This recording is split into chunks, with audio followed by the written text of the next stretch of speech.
Ladies and gentlemen, welcome to your WWE WrestleMania 33 pre-show preview and predictions, aka Fastlane 2017, aka let's not actually bother about putting on a good show. Let's just get to WrestleMania, guys. The movie.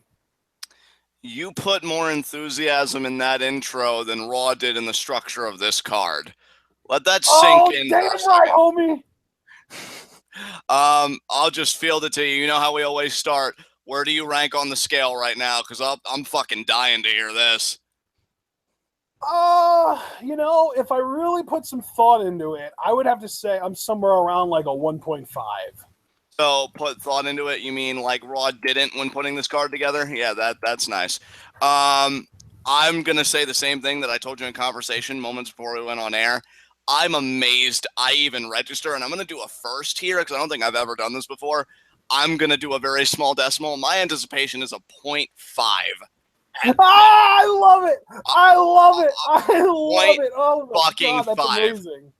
And here's the thing. I know some people, when I say that I'm looking forward to at least 2 matches, they're going to be like, well, that math doesn't work out right. First of all, it's our preview predictions. I will do what I want. But second of all, even the anticipation for those matches almost feels counterfeit for reasons that I'll get into later.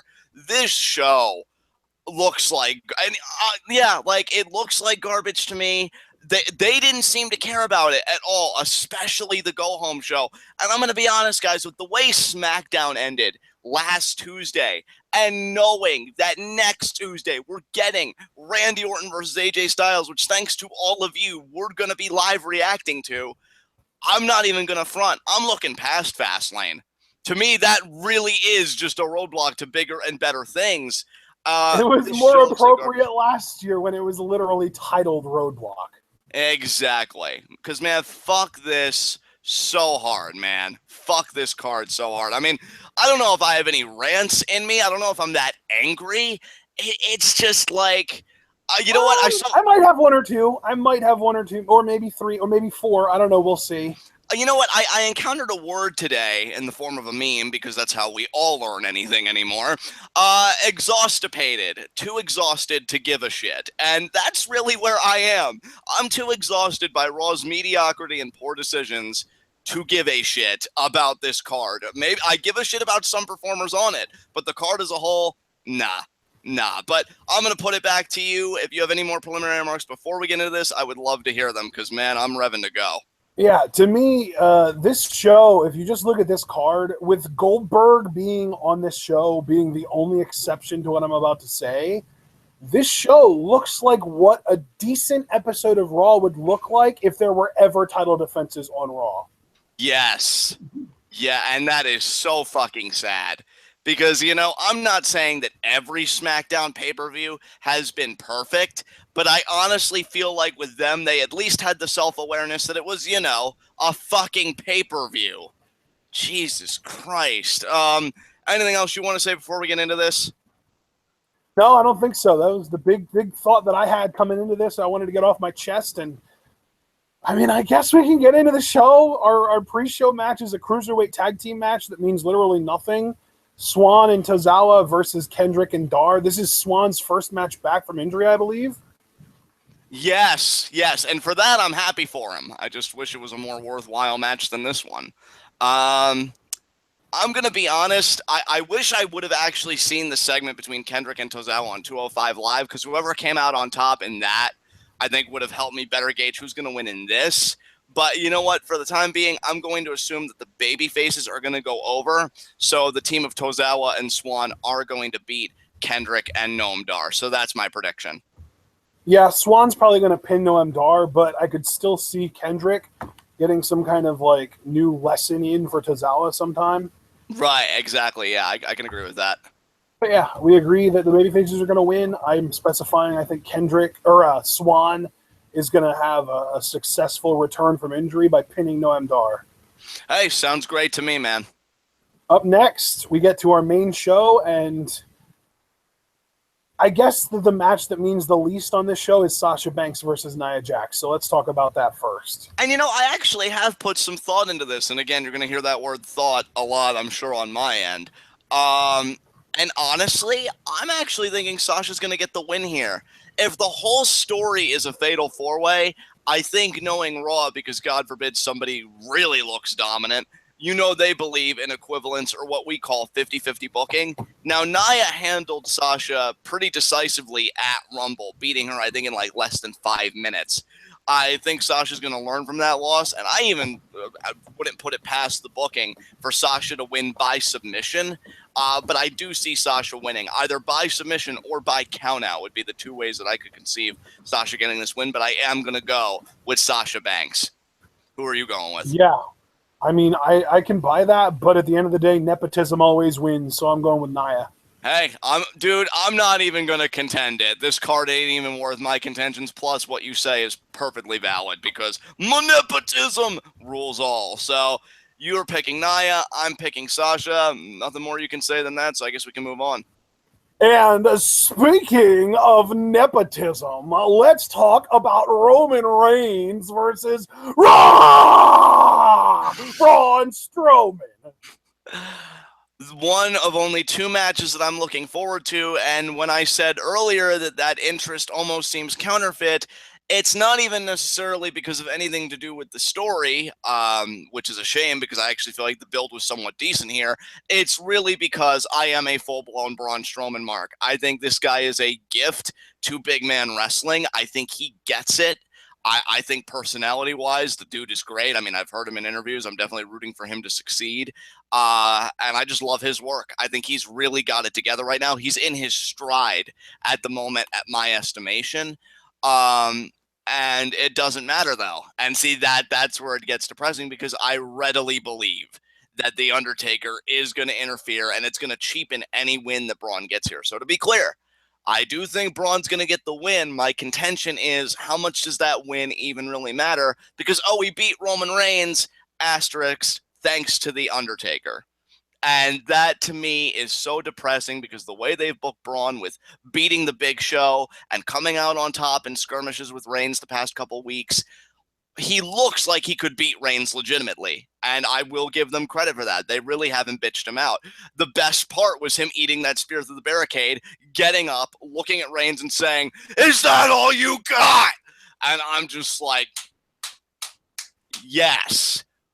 But instead of really fortifying the present, we're going to deter to the past, and we're going to shift the focus to Taker Reigns, which I get is the WrestleMania build, but I just feel like they're going to go about it the poorest way possible.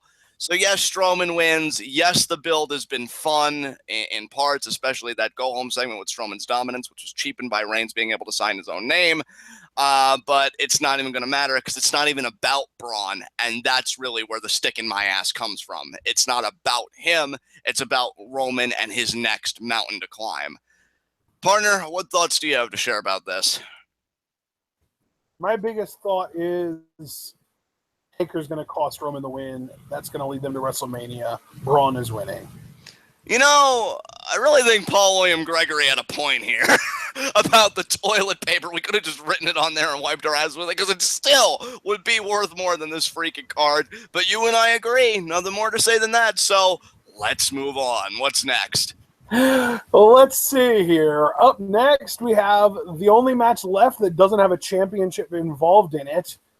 Sami Zayn versus Samoa Joe, which also happens to be literally the only match on this entire card I give a single shit about. And you know what? I stand corrected. I, too, am looking forward to this match. But, of course, it doesn't bode well that, honestly, up until you said it, I forgot this match was even happening. Now, I'll even take the brunt of that. I'm not going to try and blame that on Raw. But still, Sami Zayn versus Samoa Joe, don't fuck this up. Because this is one of the best bullets you've got in the chamber you call a pay-per-view card. I'm going to keep it real short and sweet, though. I think Joe wins. And I think, honestly, I would have Joe win by pass out. I think it's in line with the Sami character. I can't see him tapping out, but for Joe to choke him out, I think would still solidify his dominance and still make Sami Zayn seem like he was in the fight every second. Although, it's funny, given that we just had an angle recently where Sami, you can't beat Braun Strowman, and then Mick coming out and doing all that, that no qualms have been raised about him climbing in there with Samoa Joe, who kayfabe-wise took out Seth Rollins. So, you know, you really could have done better by Sami for moments like this because we don't forget. That said, I do think it should be a solid match from an in-ring perspective. Hell, even from a narrative perspective, it hasn't been bad. I like the fire that Sami's shown. And Samoa Joe, and I say this is the biggest compliment you'll probably hear in this video, new Mark Henry. I mean, this is your world now. Still tickles me fucking pink. So, yeah, great match I'm sure is going to happen, but Joe will get the victory. Partner, what are you thinking about it?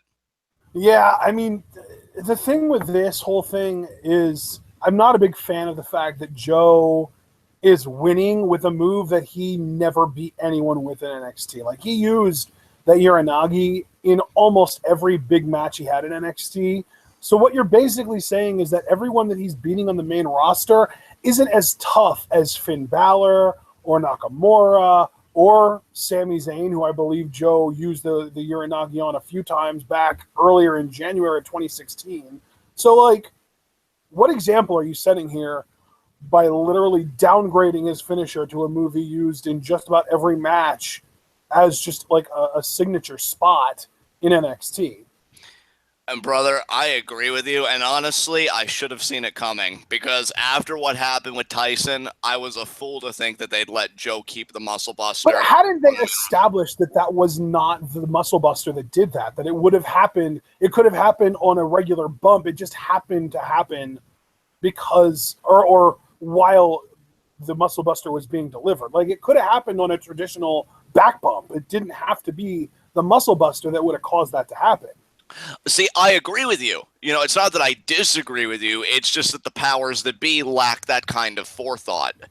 You know, and it's just, no, muscle buster bad, got to take it out. And we're left with a Uranagi that, honestly, even seeing Joe beat Cesaro with it on the go-home show, I still don't buy it. Like, if anything, and this is my question, right, because it's not even a difficult fix. Fine, you take out the muscle buster. I am loving Samoa Joe right now. That is disappointing because I think it's a great finisher, great visual, great impact, but whatever.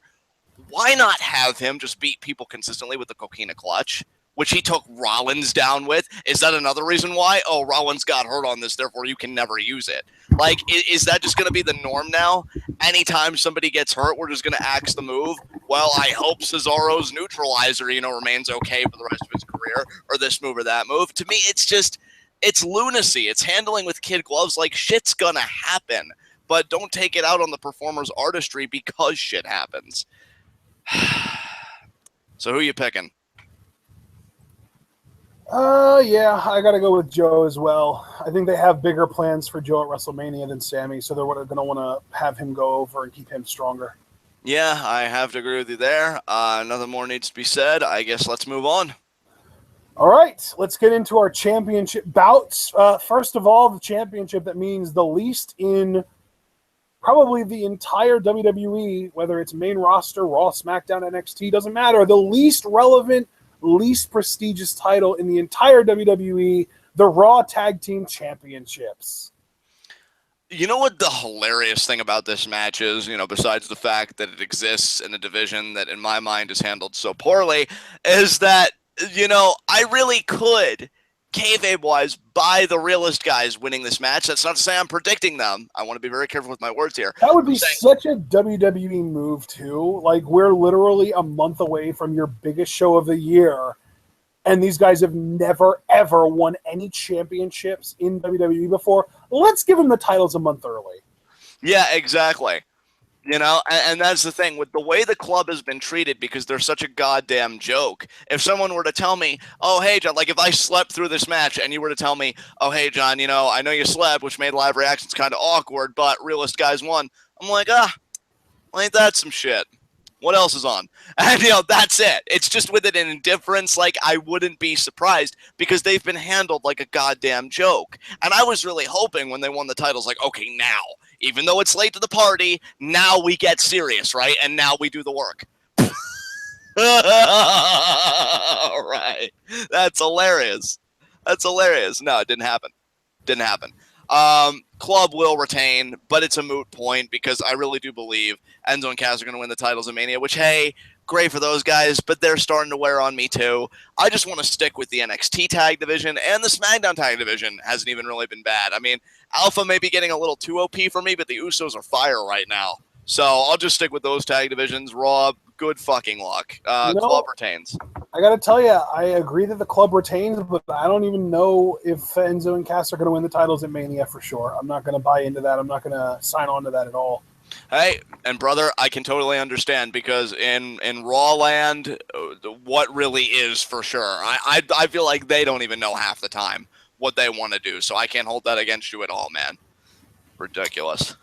Yep. All right. Well, up next then. Oh crap! I accidentally closed out of the window that I had the match card pulled up in. I think up next was the Cruiserweight Championship, though, so it would be Neville versus Jack Gallagher. And just because I feel like you've been going first a lot, I'll be the first one to say, Jack, you were over for a little bit of time, but it seems like you were a little bit of a flash in the pan, and then they dropped the ball on your booking. So Neville is going to WrestleMania as the Cruiserweight Champion. Yeah, it's funny because I'll be curious the reaction that Jack Gallagher gets because I still feel like he does have that charisma. He does have all the pieces to really be a viable contribution to the Cruiserweight division. I'm still waiting for Cedric Alexander to be that, and it's nothing about him. It's the booking. I'm waiting for them to really put their foot on the gas. One of the best guys, and I've been saying this, is Tozawa because he's got the crowd support right now, and they are putting him in a feud that I give a shit about. So I'll be curious to the reaction to Gallagher here.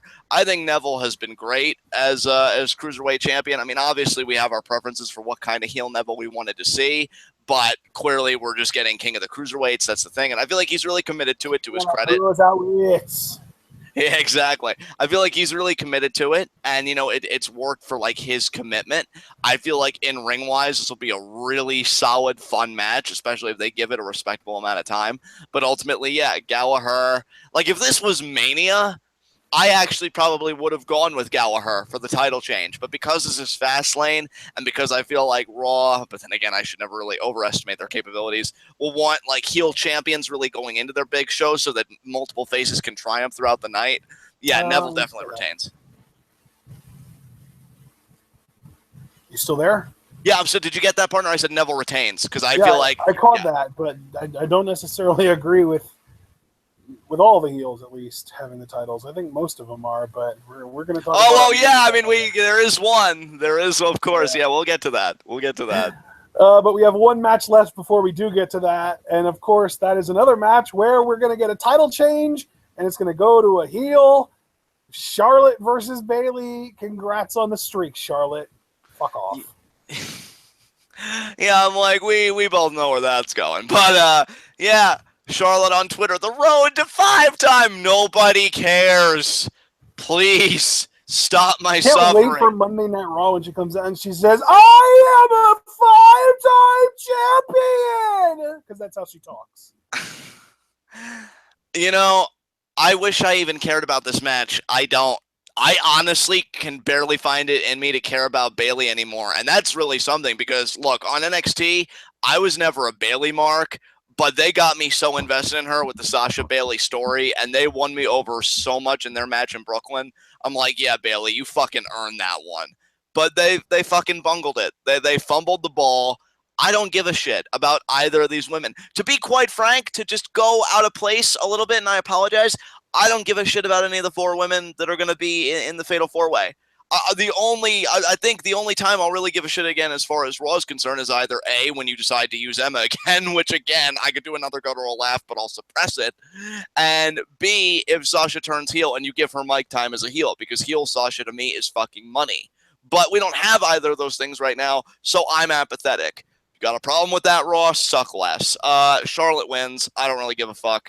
5-time champion, whatever. Anything you want to add?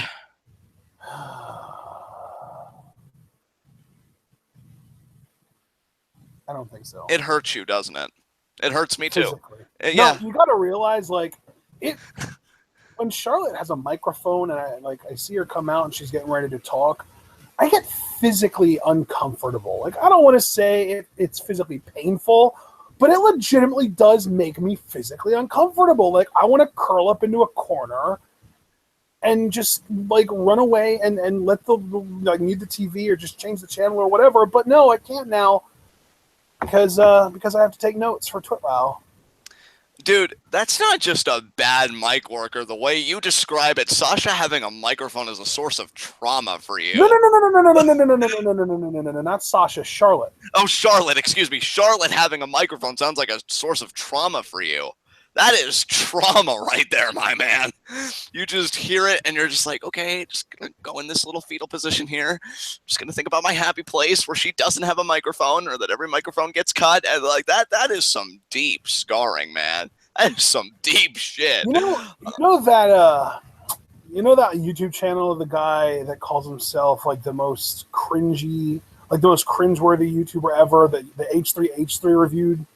Yeah, I think I know what you're talking about. You know how, like, when we were watching him, like, be a complete prick to the McDonald's workers in that one video, that like, gut feeling you get that just makes you want to, like, curl up inside yourself and die? Yes. That is what Charlotte on a microphone makes me feel. Oh, I am so sorry. But we're going to have to deal with it for the foreseeable future because, man, not only is Charlotte on the mountaintop, I'm really starting to believe that she's the fucking mountain, and everybody else just has privileged access to hike a fucking trail or some shit, because it is bad. It is bad. Like, not only does she get the titles, she gets the extended promo segments, like, in-ring, and dude, she gets, like, all this stuff. I wouldn't rather have anybody on the Raw roster talk, because they're all garbage. That's true. That is true. I mean, until you turn Sasha heel, because I would argue that heel Sasha is the best mic worker in the company, but face Sasha is like bottom 10. I mean, guys, for evidence, I present Alex Foster, one of the most positive people I know who probably has sunshine come out of his ass, I'd be willing to bet, who just said, every time she talks, and that's putting it nicely in typical Foster fashion. That is the nicest you could come up with. Oh my God, we're screwed.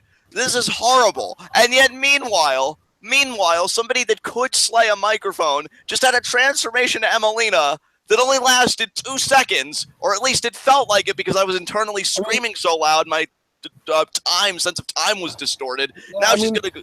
To be fair, Emma is a good mic worker, but I don't think she can necessarily slay a microphone. She's not... I mean, relative to Charlotte, yes, she can. Relative to Charlotte, yes, she can. Come on now. You're saying relative to Charlotte. That's not fair. Titus O'Neil's in the same league as Charlotte. Even there I get a bit tentative, to be fair. But it doesn't change the fact that Charlotte is garbage. Like, I don't know. All I'm saying is, look, here's my point, right? You give Charlotte all this mic time, and even if nobody's really fantastic, you would do marginally better, at least putting it in the hands of anybody but her. Like, I would rather listen to a 10-minute Emma segment or heel Sasha segment, definitely, or anything. It's just with her. Like, what the fuck is the point? And it doesn't matter, though, because she's going to win the belt back. 5-time champ. 5 times! That belt is her belt. Let's not make any, delusions about it. That's not a women's championship. That's Charlotte's championship featuring everyone else. Yep. Oh, my pain. It is to her what the spinner belt was to Cena. Exactly. Breaks my heart. What's next? I think we only have our one match, right? Goody fucking gumdrops, right? Is it main event time? Clearly the best match on the card, and what's gonna be the match of the year, Kevin Owens versus Goldberg.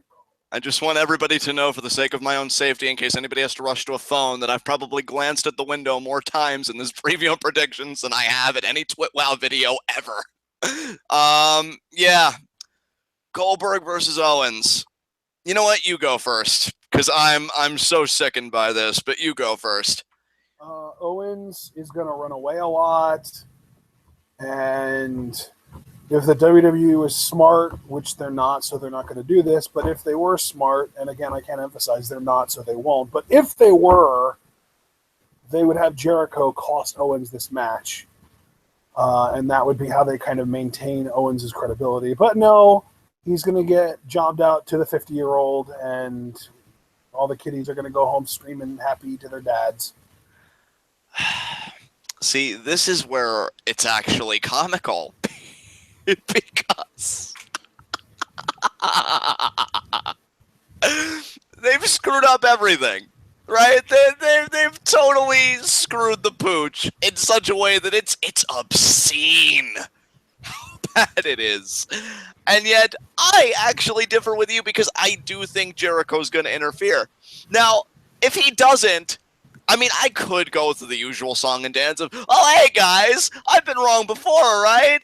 But no, if I'm wrong about this, and they don't even have that modicum of competence, I will die inside. I don't even know if I'll be able to react that they didn't take advantage of that narrative potential. I'll just say, well, that was Fastlane. Go get home safe, everybody, except, you never even left, because we're all thankfully in the comfort of our homes, where no one can hear us scream.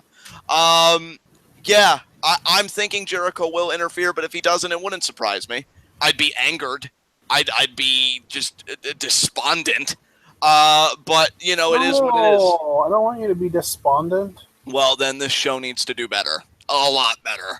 Damn, sounds hopeless to me. Yeah. I mean, my God. And the funny thing is, and I just got to put this out there, my problem is not even necessarily with Goldberg, though make no mistake, he could have done a lot better. The idea that he just completely looked at Owens, who was crafting this masterful promo, and just being like, yeah, and this matters about me because, or can we get back to me? It's annoying, but whatever. I hate every fucking time that we have somebody come in, because I get it. It's Mania. You want to maximize the profits. I get it. I don't need Bully Ray or Road Dogg to tell me how this fucking business is. Save me the fucking lecture. I hate that we just cannot have a title match, and because this is Raw's world title, that's representative of the present and the future, because we all know where it's going. Let's just say it. Goldberg wins here, and then I really do believe, Lesnar's winning at Mania. And then who's Lesnar going to defend it against? Well, because we have to have this believability factor, it'll probably be the Roman Reigns of the world again. Yep. It's never new. It's never... Cena gets drafted to Raw, and we get Lesnar Cena again. Exactly. It's never daring. It's never bold. And I'm not even saying, like, predictability is bad. Predictability can be good if the journey is at least pleasurable. There was nothing pleasurable about this at all. At fucking all. Guys, this is where I kind of have to bring up my argument against the sort of hypothesis that when you bring in old timers that have name recognition, people will show up to see them, and then those eyes being on the product they'll find somebody else on the show to get emotionally attached to, and then they'll continue watching for those people, and eventually they're a full-time fan again. That is a great hypothesis on paper if it would actually be proven to work, but the problem is the WWE has been trying to make that hypothesis work for over a decade now. They've been bringing in old-timers, trying to get more eyes on the product, trying to get people to stick around for over a decade now. And what happens to the Raw numbers? They just keep going down. Raw drew, I think, barely over 3 million people this past week, literally within 300,000 of SmackDown's numbers, because SmackDown is putting on a compelling product, and their ratings just keep going up and up and up. And meanwhile, Raw refuses to book anybody strong except for Roman and old-timers, and their ratings are on a downward spiral. And one, I 200% agree with everything you just said. And two, I would say that in reply to Mavdet here in the chat that said, Kevin, worst champion, he needs to lose. I can understand that perception, but we need to understand where perception comes from. How the fuck was he booked the entirety of this? Now, I'm not mad at Mavdet. Please understand, and I hope when he hears this, like, I'm not mad at you, and I don't even necessarily disagree with you, but the problem with that... You're just kind of like a representation of a mindset that John and I have always had a problem with. Somebody being a bad champion isn't that person's fault. It's the fault of the writers. And exactly. If the writers being shit at their jobs and being incapable of making a champion look competent is a problem, then it's not because that person needs to lose the title. It's because the writers need to do their fucking jobs better. They do. They really fucking do. Because this title reign was so bad. I mean, hell, we talked, I really don't have anything else to say about the Goldberg side, so let me talk about the Kevin Owens side for a second. This reign has been so bad that I've gone on record and said Kevin Owens' writing was more compelling when he was in the mid-card. When he was pursuing the Intercontinental title and when he was Intercontinental Champion, that was the Kevin Owens I wanted as Universal Champion. And it took for the WWE to decide that we want to feed Owens to Goldberg for them to pull the trigger on making Owens a credible heel champion. Exactly. And that's fucking disgraceful because, you know, it's funny. Kevin Owens, and I know this is kayfabe, but like he'll say, "Oh, I'm the longest reigning Universal Champion in history," and that's true. But the quality of that belt, if we look at the champions, I mean, Balor got injured, and the way that Owens has been written, that Universal Championship to me is garbage. And I know Foley was like, "Oh, but it's how you fight for it." Excuse me. I agree to an extent, Mick, that the matches you have can add to the lineage of a championship, but that is only a fraction of it. I gotta tell you, brother, I feel like that cough was a Freudian slip. Probably.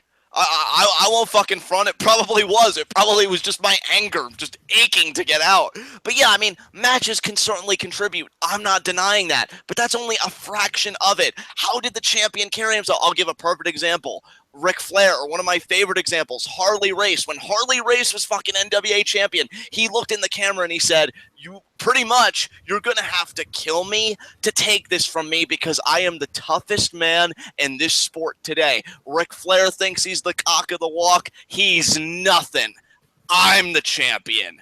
And yet, Kevin Owens could have been that guy, power bombing people on ring aprons left and right, and being that dominant champion, like, I will fuck you up if you even look at me the wrong way when I'm holding this.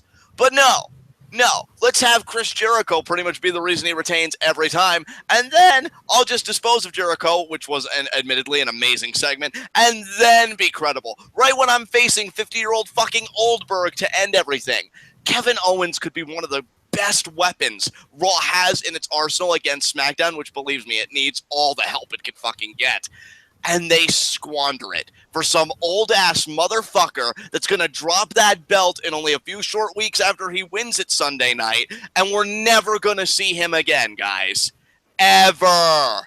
That's the problem with Raw. They never think about, well, who do we have on tap for tonight, the next day, that people are going to be watching and can get invested in, just like, you know, what Ashton said earlier, and he summed it up better than I ever could. It's toxic. The whole thing is fucking toxic, and I look at this main event, I wasn't originally angry, I was apathetic, but then really thinking about it, it gets me angry all over again, because when will you fucking learn? I have to get excited about Kevin Owens being United States champion to be credible again. Now, kayfabe-wise, I mean, yeah, championship's a championship, it's all well and good, but I was so excited for him to get that main event run, and you fucking blew it. So much so it left a sour taste in my fucking mouth. I'll get excited about it again if he gets drafted to SmackDown and he starts pursuing the WWE title, but not the fucking Universal title again. Keep that fucking fruit roll-up away from him. Hey, John. John. Remember when we thought that Kevin Owens was supposed to be the Authority's new chosen one? Yeah, I remember when Triple H literally handed him the championship and you know, how there was going to be fallout and follow-up from that? Yeah. Yeah, how'd that work out? It didn't. And yet, can I say one more thing in reply to that, and then I'm going to send it back to you, because it should be obvious I'm picking Goldberg. I think you already said you're picking Goldberg, so you can mercifully take us the fuck home. But I need to make one more point about that, and I want to thank you for bringing that up. We did fantasy booking from Rumble to Mania. I fucking loved yours. I even said openly, I felt like you kicked my ass. And the best part of your fantasy booking was the stable that you had put together that Triple H was heading. And when Triple H took Kevin Owens aside and he talked to him in that one segment, and you see that he brought in Joe, like, if it was SmackDown, I'd be creaming myself because I'd be thinking, oh my God, the writing is there. They're going to do what you laid out in that fantasy booking. There's going to be no fucking stable. Because if I was to get creative, I'd say, well, you know what? Triple H gave some assurance to Kevin Owens because there's no way he'd look his, gift horse in the mouth so close to the biggest title defense of his career. No way. No way. But WWE didn't think that far ahead. At best, which is what I'm banking on, Jericho will interfere, and that's all well and good. But you really don't see the narrative possibility of Triple H talking to Kevin Owens right after he brought in Samoa Joe. Really, Raw? Really? Like, it's so infuriating. And see, again, I have to emphasize, I don't want to come out on here and piss on something for the sake of pissing on it. I want to be excited about all wrestling. We watched a preview for a PWG show that's hitting DVD, and I'm like, fuck, that looks awesome. Lucha Underground's coming back in May. I'm salivating. SmackDown is cooking on cylinders. Hell, even NXT has been decent. It could be better, but it's certainly been better than Raw. Raw is the only outcast for me, and I can never stress it enough. That is the one. Only because I'm sane enough to not watch TNA that gets all of my hate. It's the road to WrestleMania. Get your fucking shit together. I went from a 0.5 to a 0.2. Fuck this, man. Fuck this show so hard. I can't wait for SmackDown next Tuesday and for us to start to rewatch on Wednesday. I'm telling you, man, I'm beginning to think that we should live react to the post-Mania Raw and then just go on a Raw hiatus until...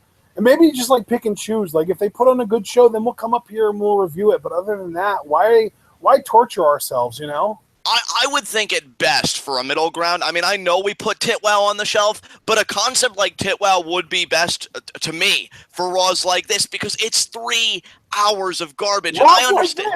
This is a pay-per-view. It's a glorified Raw. You even said it at the start. Let's call it what it is. That's no pay-per-view. It's a whore. It's a glorified fucking Raw.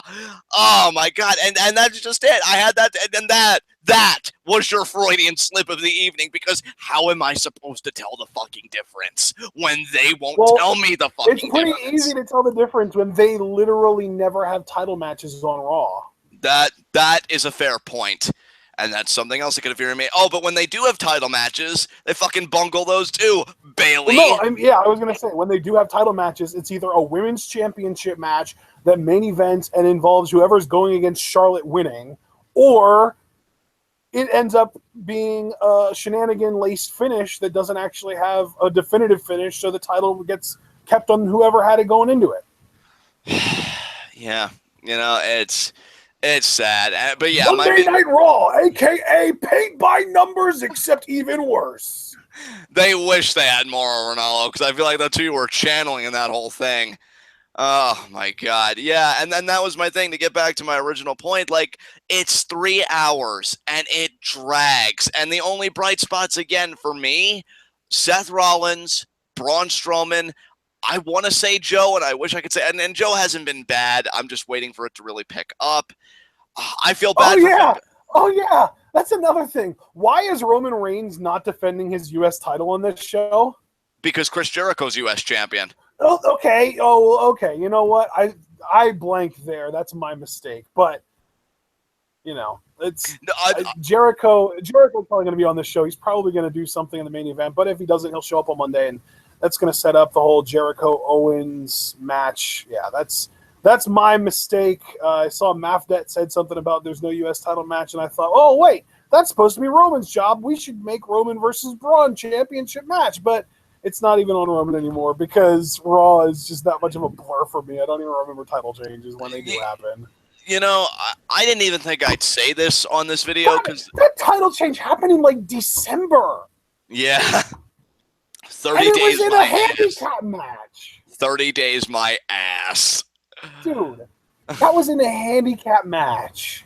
Yeah, it was.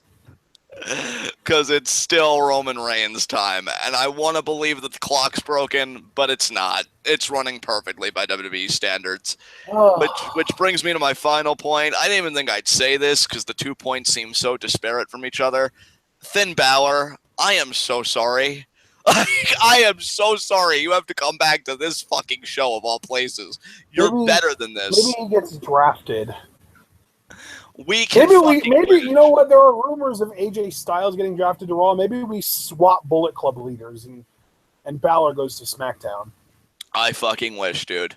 Because he's so much better than this shit. It really, a lot of them are, and that's really where I get so angry. You have such a talented roster. There is no excuse to at least have a good program, or at the very least, average program. At worst, every week. And yet, I turn it on, and immediately I wait for it to end. That is sad. Do better, Raw. I know it's going to fall on deaf ears because you never do every time I say it, but do better. Suck less. Can I ask a question? You can always ask a question, my friend. What's on your mind? When was the last time we had 4 consecutive great episodes of Raw? Oh, Jesus Christ. Should have saved that for a 30-second hot seat if it wasn't a SmackDown exclusive, because it would take me 300 fucking hours to answer this. I don't even know. 4 consecutive great Raws? I honestly couldn't even tell you, dude. I can't remember the last time they put together a streak like that. I think I'd have to go back years, and that's not even me trying to be hyperbolic. I literally, yeah. Man, that really does make me think we should just stop reviewing Raw after Mania. Yeah, dude, we got to do something. Like, because I understand, again, keeping your finger on the pulse, but, like, I feel like so much of it is pointless anyway, and I'd only want to talk about the people that interest me, you know, again, like Strowman and Rollins and all them. It's a bad show. It's a bad fucking show, and it should feel bad, but it doesn't. Yeah. That's precisely the problem. You're a bad show, and you should feel bad. No, we're good, because we get revenue. This third hour matters, okay? Oh, man. Okay, so, guys, just for an update, I want to go back over this card because we've been ranting for like 12, 15 minutes, somewhere around there. We both agree that Rich Swann and Akira Tozawa are going to beat Kendrick and Noam Dar on the pre-show. John has Sasha over Nia. I have Nia over Sasha. We agree that Samoa Joe is winning. We agree that Strowman is winning thanks to Undertaker. We agree that Gallows and Anderson are retaining. We agree that Neville is retaining. We agree that Charlotte is winning the championship off Bayley. And we agree that Kevin Owens is losing to Goldberg, possibly via Chris Jericho, but also there's a chance that won't even happen because screw Kevin Owens' credibility. Anything else that we want? Oh, yeah, and by the way, there's a really, really strong chance that we will stop reviewing Monday Night Raws after the post-WrestleMania live reactions. Yeah, because I like talking about shows that we could be positive about. Again, I want to really reemphasize, I don't like coming up here and being negative. I like partying with you guys. I like getting excited about shit. Yeah. But this show... Because I can tell you guys, like, I just asked John, hey, John, when was the last time we had 4 consecutive great Raws? Well, how about this one? Hey, John, when was the last time we had 4 consecutive great SmackDowns? Oh, my God. Just this last batch that we got. I've enjoyed every single one. The last 4 SmackDowns were great. Yeah. And I would even argue that the last, 10 SmackDowns have been great. Like, it's on an amazing hot streak, and it's looking like it's just going to keep going at the rate it's at right now. So then how about this, John? When was the last time we had 4 consecutive great episodes of NXT? That would still be a bit more difficult to answer, but I guarantee you it's still been earlier than 4 great Raws. I guarantee you it would have been in 2016. Right. Yeah. Because probably the 4 episodes of NXT leading up to NXT TakeOver Toronto would be my answer. Yeah, I would agree with that. I would wholeheartedly co-sign on to that. All right. When was the last time we had 4 consecutive great episodes of Lucha Underground? Oh, my friend. Every episode of Lucha Underground is great. Right? Okay. When was the last time we had multiple consecutive great New Japan special pay-per-views? New Japan's my second favorite promotion behind Lucha Underground, so I'd say every New Japan show we cover, I love. How about PWG? Oh, PWG the same way. Whenever you, me, and your mom watch together, I love it. Yeah. I love it. Yeah. And then we come to Raw, and it's the fly in the freaking, soup bowl. Like, it's the worst. Get the fuck out of my ointment. Yeah, it's rage-inducing. You know, I realize maybe I don't have a litany of psychological issues. Maybe it's just Raw brings it on me. Or, okay, to be fair, it's probably a combination of both. Hey, you know what? Here's the thing, brother. Here's the thing. Yeah. Raw, a lot of wrestling reviewers like us on YouTube review Raw because they get a lot of views out of it. Our Raw reviews rarely break 300 views. If we stop reviewing Raw, we're not missing out on anything. I think let's make that official. After the post-WrestleMania Raw, which is bound to be hype, we're not reviewing Raws unless Raw compels us to review it again. Yeah. I mean, we'll always keep our finger on the pulse, guys. We'll always know what's going on. But I agree with that wholeheartedly because, you know, this is a fun place. I love you guys to death. I love this community that we've created, the TwitWow community. And I'm tired of pissing in a punch bowl that already looks so fucking rank. You know, so Raw ain't gonna get better. So fuck it. That punch bowl hasn't looked appetizing in close to a decade. Yeah. The mold's starting to swim now. It's become sentient. That's fucking terrifying. I feel like CM Punk back in like 2011 emptied out the disgusting punch bowl and like washed it in the sink and then started making punch, and then his time was up already. Exactly. And then Vince came over and just like, gonna unfasten my pants here. Oh yeah. And then took a dump in the empty. Yeah, took a dump in the nice, clean, empty punch bowl that CM Punk just was getting ready to make it beautiful again. And then Daniel Bryan saw like the big turd in the punch bowl, and he like scraped it out with his bare hand and threw it away, and like cleaned the punch bowl, and then like he made the punch and he put the punch in the punch bowl, and then like we actually got to drink from it, and it was delicious and it was amazing, and then like the punch bowl broke in half. So wait, partner, let me add just to be crystal clear, because we are enacting this new policy. We'll still be covering Raw-based shows, right? Like Fastlane. So it'll be I mean, I was even thinking about asking you if you wanted to take a break from those during our fall break, just because like I feel like during the fall, this past fall, Raw pay-per-views were just as garbage as Raw the show.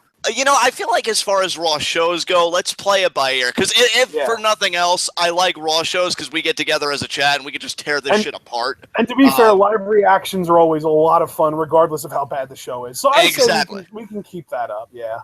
Yeah, so yeah, I mean, Raw shows probably won't stop, mainly because our hatred never will. But yeah, Raw TwitWows, we gotta ice it because I mean, not to mention, to be fair, we offer an alternative because there are like a dozen people at least who tune in for live reactions and talk to people in chat and don't even watch the Raw pay-per-views. I know, right? Yeah, that's true. That's true. And Paulium Gregory, we love you too. We love all you guys, which is why we just want this pain to stop. You know, we're just going to make the pain stop. Well, you know what though? I think that we've gotten enough of our pain off of our chests, guys. Yeah. We're gonna call it here. This show looks. You know what? Here's the thing. This is what I want to say. This show doesn't look bad from a match standpoint. Like, I'm sure these matches will be fine, but I don't care about any of them. Right. It's worthless. It's pointless. You know, like, and the thing is, like, all of the matches that might be intriguing, we pretty much know what's going to happen based on WWE's tendencies. Yeah. Yeah. I couldn't have said it better, partner. Jesus. Excuse me. I got to get rid of these hiccups, guys. We're going to close out here with our preview and predictions, excuse me. And hopefully we enjoy this show more than we expect to. And hopefully you enjoy our live reactions, regardless of how much you enjoy the actual show or not. We'll see you all on Sunday for live reactions. Next Thursday, we will be doing one of our Patreon requested reviews. And, of course, we will be doing Monday Night Raw review on Monday. SmackDown live reactions on Tuesday because you guys are amazing. We have an amazing audience, and your Patreon donations got us over the edge. And then NXT review on Wednesday. And then, like I said, Patreon requests on Thursday. And then it all starts over again the following week. So we'll see you guys on Sunday for our WWE Fastlane 2017 live reactions. Stay tuned.